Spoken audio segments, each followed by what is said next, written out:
Right, I just wanted to talk to you today about the truth about the homeschool community. And before I start, I'll just say, hear me out to the end. I'm not trying to badmouth anybody or make anybody look bad or lay blame on anybody or anything like that. I just think this is helpful for people, especially people who have just started homeschooling, home education, and are thinking of going to meet other homeschool families or go to the big homeschool meetups or whatever.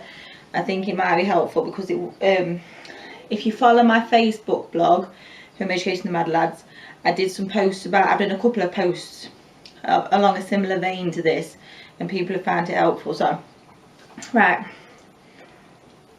when you homeschool or home educate, I don't want to put anybody off for this video, because you will go to groups that are lovely, and you will meet people that are lovely, and you will meet people that will become really good friends.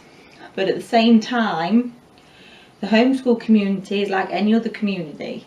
There will be people you don't get on with, and there will be people that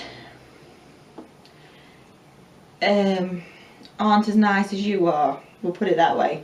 Just because somebody chooses to educate their children in a similar way to you, it doesn't mean they're as nice as you. Now, like I say, this video is not to badmouth anybody. I'm just getting into it because I'd hate to think that somebody who wants to homeschool or has set their heart on homeschooling should have a bad experience or go to a homeschool meetup and not be instantly welcomed, and for it to put them off. Because you will meet nice people, you will go to good homeschool meetups. I don't want you to be put off at the first hurdle. When we first started homeschooling, I thought, oh, it's a socialisation question, you know, we're gonna have to meet lots of other homeschool families, we're gonna have to go to lots of other homeschool groups, and hopefully they'll accept us, because if they don't accept us, does that mean we're not right for homeschooling? Now, some homeschool groups, the big ones, I don't go to, because when you do go, I mean, some people like them, but I find when you go to them, because there's so many of you, you just kind of get lost and you don't really meet anybody. But if you do go to a homeschool meetup, your children might not instantly start playing with other people's kids. Sometimes and that's not a bad thing. Sometimes it's a process. You know, you've got to keep going. And gradually you'll all get to know people, you'll get to know the parents, the children will get to know the other children. It's a process. Like, don't let it daunt you that if the first time you go everybody else knows each other and you're just kind of like, although I did go to a homeschool meetup recently that's running once a fortnight at a village not far away, and loads of people did make the effort to come say hello, but it's not always like that. Sometimes people are a bit shy, or it takes time, so don't be put off by that. Because when we first started homeschooling, I'll be 1 minute, darling. When we first started homeschooling, I kind of thought, oh, everybody's gonna want to be friends, and everybody's going to be really nice and lovely because we're homeschooling and they're homeschooling, and everything's going to be lovely and everybody's going to be friends. She's moved further afield now, but there was a woman who lived literally, I'm not exaggerating, literally 2 streets away from this house, and she had 2 children the same age as my oldest 2, Pudge and Bean. And I was like, oh, somebody dead nearby, they're going to want to be friends.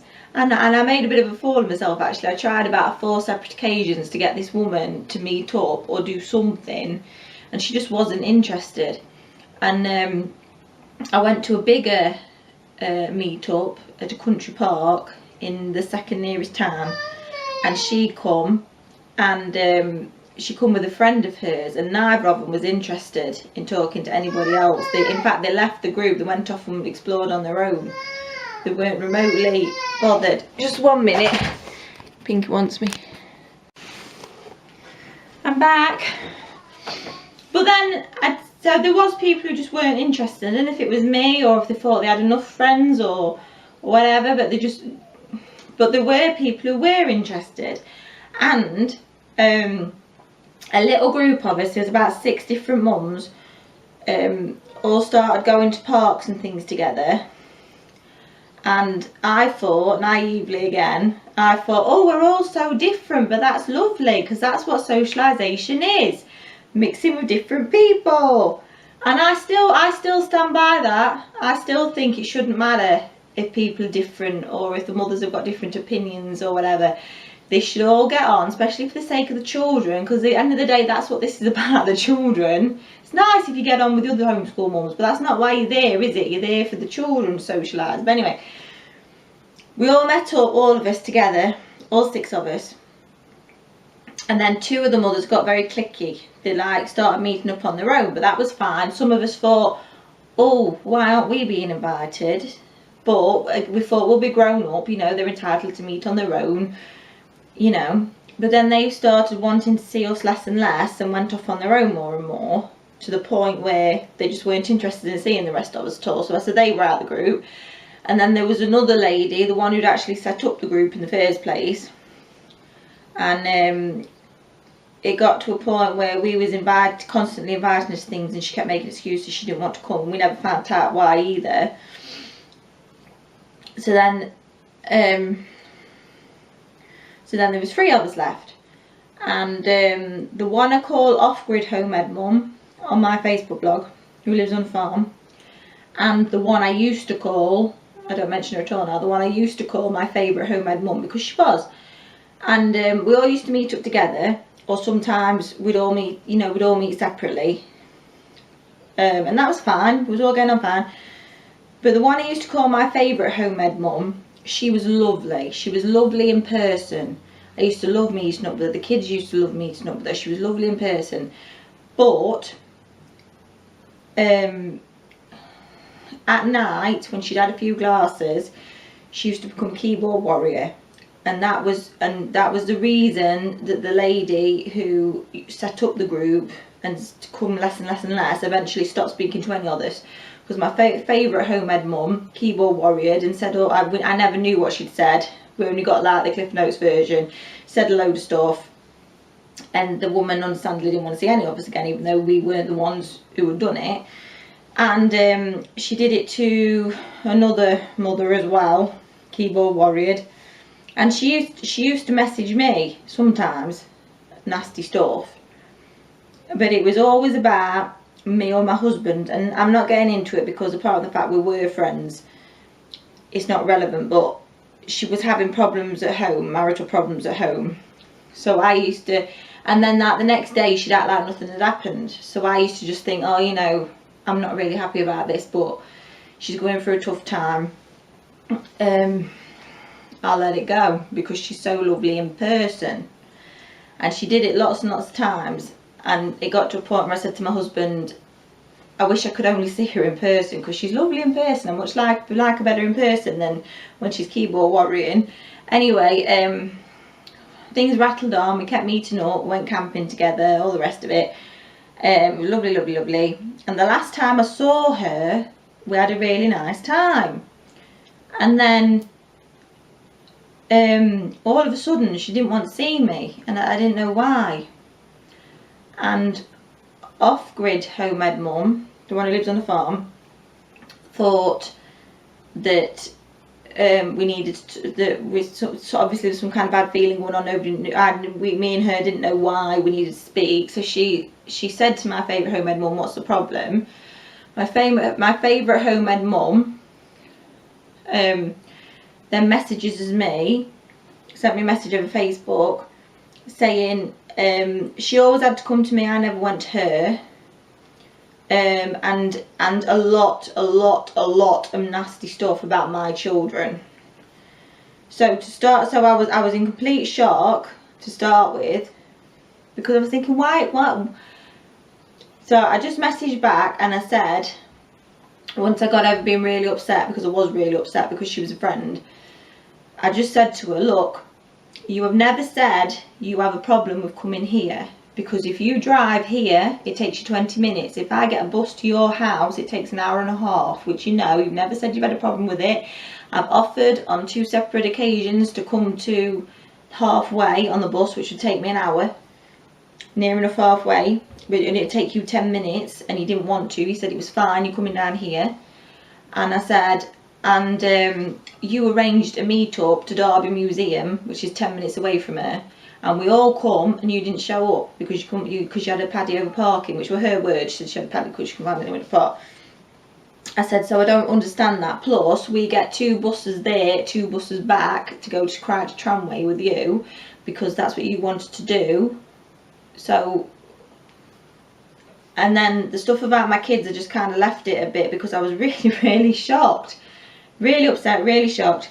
But then she sends me this really patronising message back, telling me again how I'm in the wrong and telling me how I should be parenting my children. Stuff that was complete lies and stuff that was nothing to do with her, frankly. And then I just thought, and then she was like, after giving me all that abuse about my children, she was then like, oh, why don't we go to Crouch Tramway next week? We've got such lovely memories there. So clearly she thought it was going to be like it was when she messaged me nasty stuff about me and my husband. She clearly thought I was just going to let it go and roll on and carry on. But I'm not having her saying nasty things about my kids. And maybe that's my fault for letting it rattle on so long when she said nasty things about me and my husband, because I should have just put my foot down then. But because I liked her so much and she was a friend, I was trying to be understanding with her circumstances. And that sometimes when people are having a bad time or they're jealous, they take it out on you. So I told her a few own truths. I held back a lot because she was a friend and I was brought up better than that. But I told her a few own truths. Blocked her. That's the end. And it's a shame. It is a shame. Especially for the children. Because the children got on really well. But, you know. And like I say, she's done it before to other homeschool mums and she will probably do it again. It is very sad, it's very sad. But I'm still speaking to off-grid mum and call home ed mum. And I met another family recently, and I met a lady who watches my channel recently, and I'm hoping we can meet up after I've done all this moving house business. So there are lots and lots of lovely, lovely, lovely homeschool parents out there. There's lots of lovely homeschool meetups out there. I just don't, like I say, you're not going to get on with everybody. Not everybody is going to be as nice as you. Not everybody's going to be as open to meeting up and things as you. You're going to have some people are happy to be friends with people who have different homeschool styles, different opinions. Some people aren't. They're like, you're not vegan like me, we're not going to be friends. Or you don't have screen time, we do have screen time, let's not be friends, stuff like that, which I don't understand either, because again, what's wrong with wondrous variety? Isn't that what socialisation's all about? So yeah, I just wanted to say, put that out there, so that if you do have a bad experience, we all have bad experiences. It doesn't mean you're not suited to home education, it doesn't mean you're not going to find other families that you will get on with, it doesn't mean you're doing something wrong. It doesn't, it's like any other community. You've just got to brush off the bad stuff, carry on, bother with people who will support you and enrich your lives and you can have fun with and all that lot. So I just wanted to say that, especially for people who are just starting their homeschool journey, who might not be prepared for it if something bad happens. That sounds really bad, doesn't it? It's not like going to happen. You're going to have a lovely, lovely time. There are the odd oddballs, but there are in any community. And you are well equipped to deal with it. Anyway, I'm going to go now. I've had my rant. Bye.